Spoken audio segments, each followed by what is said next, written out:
ডাইলের উপর তেল ভাসতেছে কে কমলা বানু? তোমারে কত কয়েছি কম তেল দিয়ে রান্না শেখো, তা আমার কথা তোমার গ্রাহ্যই হয় না। ডালে তেল বেশি দিলাম কোনে, সম্বারা দিলে ডালে তো একটু তেল ভাসেই।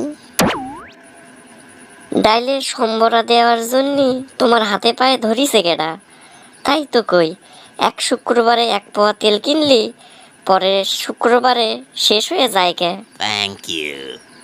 কমলা বানু, এবা করে তেল খরচ করলি পরে তুমি তো আমাক সর্বশান্ত করে ছাড়বা।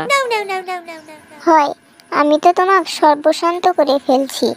এক পোয়া তেল দিয়ে এত বড় সংসারে 7 দিন চালানোর হুকুম দিছেও। এরপরেও তরকারির স্বাদ যদি একটু কম হয়, তুমি নানা রকম খিতেমি শুরু করো। এরম করলে তো আমি আর পারিনি। পাড়া প্রতিবেশী কি কয়? পাড়া প্রতিবেশীর কথা তোমার কেরা শুনতে কয়েছে? পাড়া প্রতিবেশী কি আমার ঘরক 2 বেলা খাবার দিয়ে যাচ্ছে?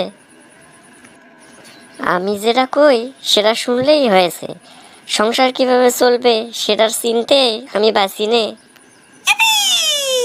তুমি চিন্তা করো শুধু জমি কেনার। চিন্তাটা মনে হয় খুবই খারাপ। জমি যে কিনতেছি সেটা মনে হয় সাথে করে আমি কবরে নিয়ে যাব। তোমার ভাব দেখে তো তাই মনে হয়। এই দেখো কমলা বানু, তোমার জন্যই আমি কি বানাই নিয়ে আসিছি। কড়াইতে বেশি তেল ঢালতে গেলি পরে বেশি তেল পড়ার কোনো ভয় নাই। অনেক বুদ্ধি করে এটা বানাইছি।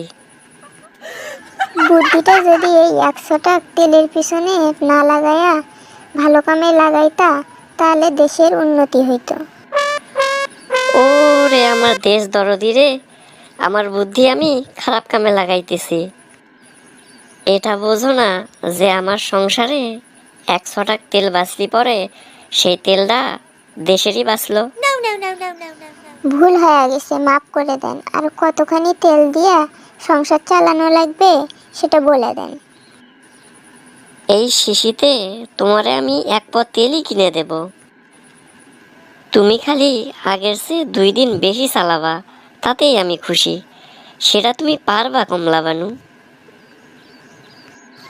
যাই হোক, কয়েছেন যখন তখন তো মানা লাগবেই। চেষ্টা করে দেখপানে আর 2 দিন বেশি নেবার পারি নাকি। হ, চেষ্টা করলি পরে পারবা। মায়া মানুষ চেষ্টা করলি পরে অসাধ্য সাধন করতে পারে। আর এটা তো শুধু তেল বাঁচানো।